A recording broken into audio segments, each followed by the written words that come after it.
And we're going to go from this initialized default setting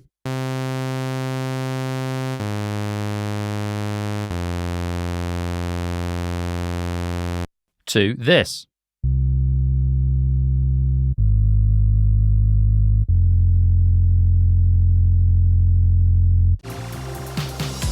You're listening to the Inside the Mix podcast with your host, Mark Matthews.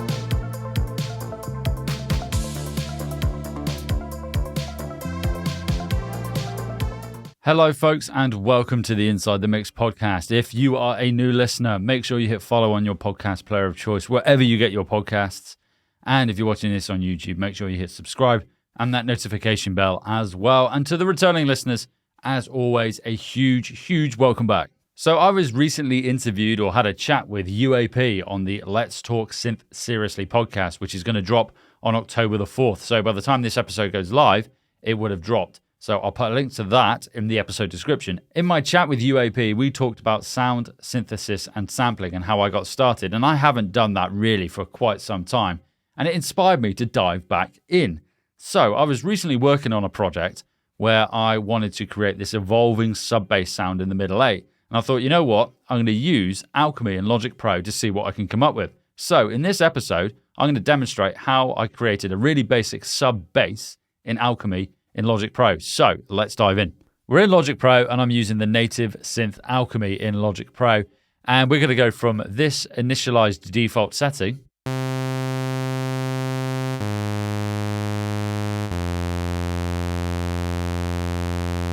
to this.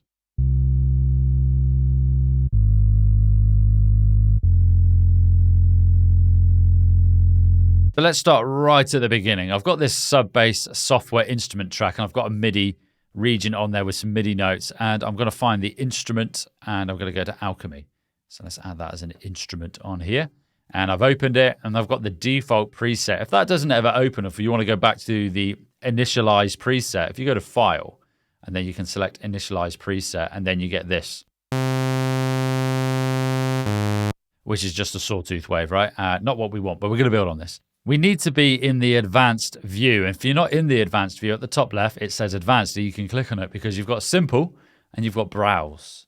There are some great patches in here that I've only really scratched the surface. I was playing around with it earlier and there are some fantastic ones, particularly the soundscapes and the evolving soundscapes. Some really good stuff in there. I'll highlight one that I found earlier. Where is it? So we've got soundscapes evolving. And if I go to... I've got one saved in here somewhere. I'm going to find it. It's called Subaquatic Dreams. In fact, I'll play it because it just sounded incredible.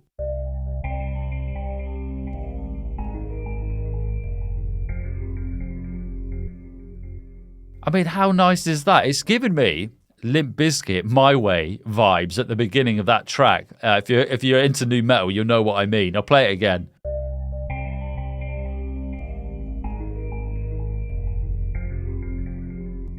Anyway, I deviate from the demonstration here. So I'm going to go back to File and I'm going to go back to Initialize Preset. So we're at the beginning and we're in the advanced view. I'm going to highlight a really useful and free frequency analyzer, and it's by TDR and it's called Prism. And I like to use this so I can have a look and see what these oscillators are generating when I'm doing sound synthesis and sampling. So what the synth is generating essentially. So at the moment I've got a sawtooth wave in this A source or this oscillator, and I'm going to change this to a sine wave. So I'm going to go to basic and sine. Now when I play this, you'll see, and I'll describe this for those who are listening, you'll just see that sine wave on the frequency analyzer in Prism.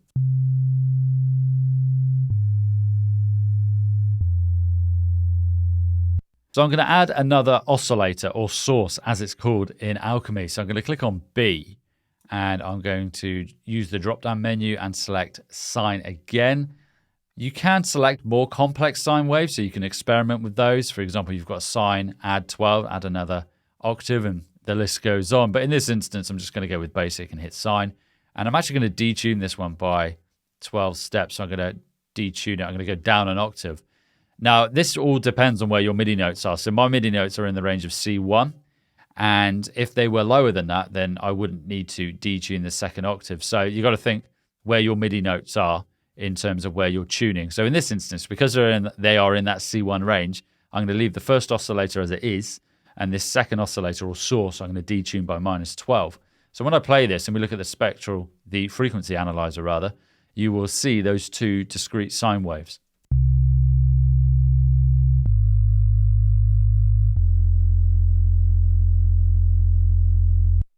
Now we're going to move on to some filtering to sculpt this sound. So in the filter section, make sure it's on. There's a drop-down menu, and I'm going to use the band pass option. There are low pass, high pass, and others as well. And I'm going to use steep slopes here because I want to create resonances around those frequency cutoffs at either side of this band pass filter. And I'm going to go with edgy to begin with. There are others that you can trial. So I'm going to click on edgy. Then we're going to use the cutoff parameter to move that band pass around until we hit the sweet spot where the sub is sounding right. And I'm going to use the frequency analyzer, TDR Prism, because I want to get to a point whereby I'm seeing the upper octave is at approximately the same level as the lower octave. So we're using our eyes and our ears in this instance. So we'll play it, and then I'm going to bring this cutoff down. It's probably going to be around 50 hertz in this instance. But obviously, depending on your MIDI notes and the key you're in, this will change. So just sweep around until you find that sweet spot. So let's give it a go. So we're going to be looking at Prism and also listening as well.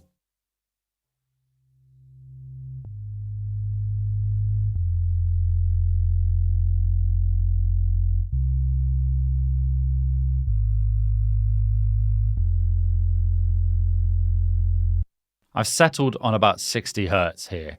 But what I'm actually going to do is I am just going to bring the volume down of the upper octave sine wave I'm going to bring it down by about -1 dB. And now I'm going to play it because I want them to be about even on the frequency analyzer.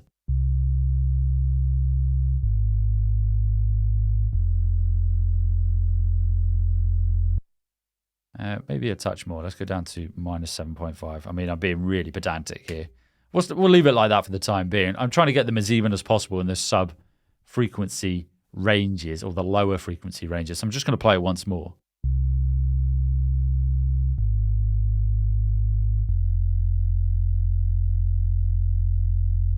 Yeah, at about 30 to 40 hertz, it's about there. I mean, we could go lower, but in this instance, the notes I'm using aren't that low. But you could trial this yourself. So when you're creating your sub bass and you really are delving into those low frequency notes, just play with the position of that band pass filter and the relative volume of each of your oscillators. Then what we could do is we could add let's add some drive to this as well. Let's add some overtones. So I'm going to play it and gradually increase this drive parameter in the filter section.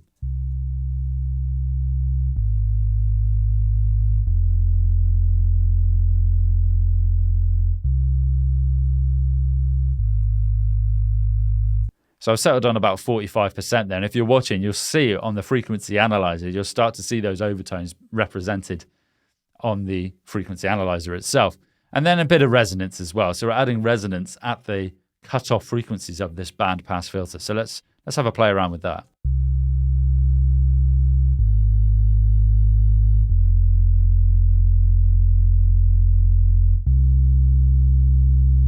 So I've gone for about 18% with that. I might bring the drive down, actually. I'm going to bring the drive down to about 40%. I'm just going to play it again.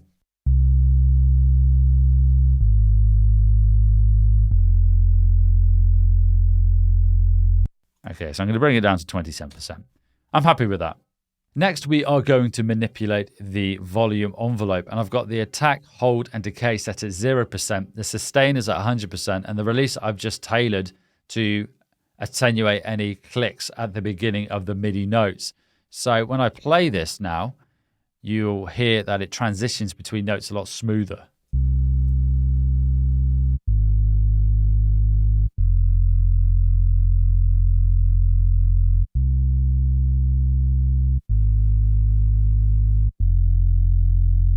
I mean, there's still a bit of an artifact in there, so I could play around with it a bit more. But that's what you would use the release for. And at the moment, I've got it set to 0.0385 seconds, basically.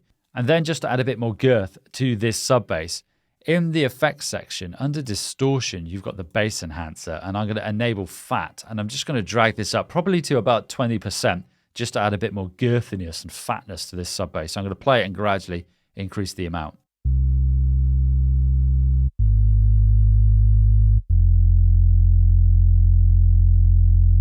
In fact, I settled on about 26%.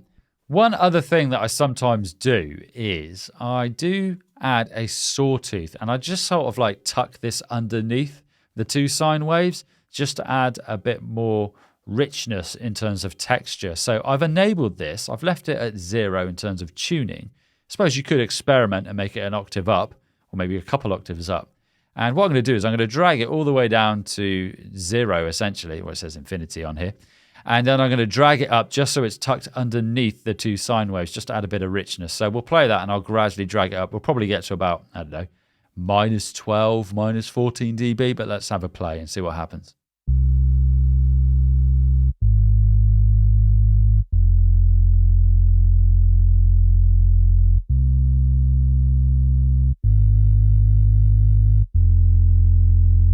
So I settled on minus 14 dB, which is probably a bit too much, but I wanted you to be able to hear it effectively. And it's just an optional extra. It's a third oscillator or source. It's using the C source in Alchemy here, and it just adds a bit more richness to the sound. But you don't have to add it. It's just an optional extra. If you want just pure sub bass and roll with the sine waves, you could try other waveforms as well and see how they sound. But that is essentially it, folks. So let's have a quick play of the finished sub bass patch in Alchemy.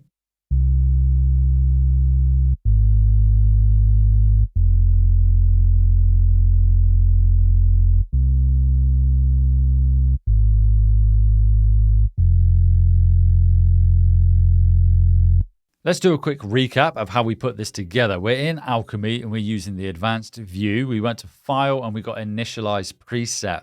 We've got 3 oscillators in this instance, but at the very core, it's 2 oscillators or sources, both sine waves. One of them was detuned 12 steps, so it went down an octave. Then we used the band pass filter, the 12 dB edgy slope for this band pass, and the actual cutoff is around 50 to 55 hertz. Resonance, 28%. Drive, I've actually boosted the drive here, so it's at 70%, so it's a lot more than what I did earlier. And then with the volume envelope, attack, hold, decay all the way slow, 0%. Sustain at 100%. Release, tailored to get rid of those artifacts, those clicks at the beginning of a note. We then use the bass enhancer, and I've got it set to 26% with the fat setting to add a bit of girthiness. And then I added the additional oscillator or source using the saw, and I tucked that underneath the two sine waves just to add a bit more richness to the overall sound. And that is a really quick way to put together a sub-bass patch in Alchemy. So folks, if you've enjoyed this episode, I want to hear from you.